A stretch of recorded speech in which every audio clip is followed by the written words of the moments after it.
ఇదంతా దీనికి full stop పడుతుంది అనుకునే లోపే మరి అది ఎవరు రిలీజ్ చేశారో ఏమో తెలియదు కానీ బట్ వకుళాదేవి కన్నీరు పెడుతున్నట్టుగా, నేను ఎవరికి చెప్పుకోను, ఆ శివుడికి చెప్పనా, బ్రహ్మకి చెప్పనా నా బిడ్డకు జరుగుతున్న కల్తీ విషయాన్ని అని వకుళామాత కన్నీరు పెట్టుకుంటున్నట్లుగా ఒక వీడియో రిలీజ్ అయ్యి ఈరోజు వాట్సాప్లో, ఫేస్బుక్లో అంతా కూడా సర్క్యులేట్ అవుతుంది, ప్రతి ఒక్కళ్ళ ఫోన్లోకి వచ్చింది.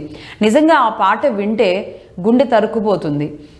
వకుళామాత తన బిడ్డకి కెమికల్స్తో కలిసిన ఆహారం పెడుతున్నారే అని ఆవిడ రోధిస్తున్నట్టుగా ఉన్న ఆ మాటలు కానీ, ఆ వీడియోలో మాటలు కానీ, ఆ పాట కానీ నిజంగా స్వామివారిని నమ్మే వారికి కన్నీరు తెప్పించేలాగా ఉన్నాయి. కానీ అదేవిధంగా అది ఎవరు తయారు చేశారో నాకు తెలియదు. అది ఎస్వీబీసీ నుంచి అయితే కాదనుకుంటున్నాను. నిజానికి స్వామివారికి అనుబంధంగా పనిచేసే ఒక ఛానల్ ఎస్వీబీసీ ఛానల్ ఉంది. ఎస్వీబీసీ ఛానల్లో కల్తీ నెయ్యి గురించి, దాని విధానం గురించి అక్కడ అనేక రకాల పండితులతో ఒక ప్రోగ్రామ్స్ నడిపిస్తూ ఉంటారు. ఎస్వీబీసీ నుంచి కల్తీ నెయ్యి విషయం మీద ఏ ఒక్కరూ మాట్లాడడం లేదు. ఎస్వీబీసీ నుంచి కానీ లేదంటే టీటీడీ బోర్డులో ఉన్న వాళ్ళు కానీ దీని గురించి ఎవరూ మాట్లాడడం లేదు. కానీ చర్చా వేదికలు, ఛానల్స్, సోషల్ మీడియాలు వీళ్ళు మాత్రమే మాట్లాడేలాంటి పరిస్థితికి ప్రతిరోజు అది కారణమవుతుంది.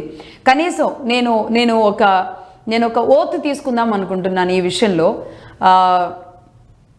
దీన్ని ఇంకొకసారి ఇంకా కల్తీ నెయ్యి విషయాన్ని మగధా న్యూస్ తీసుకోదు, మగధా న్యూస్ మాట్లాడదు. ఇంకా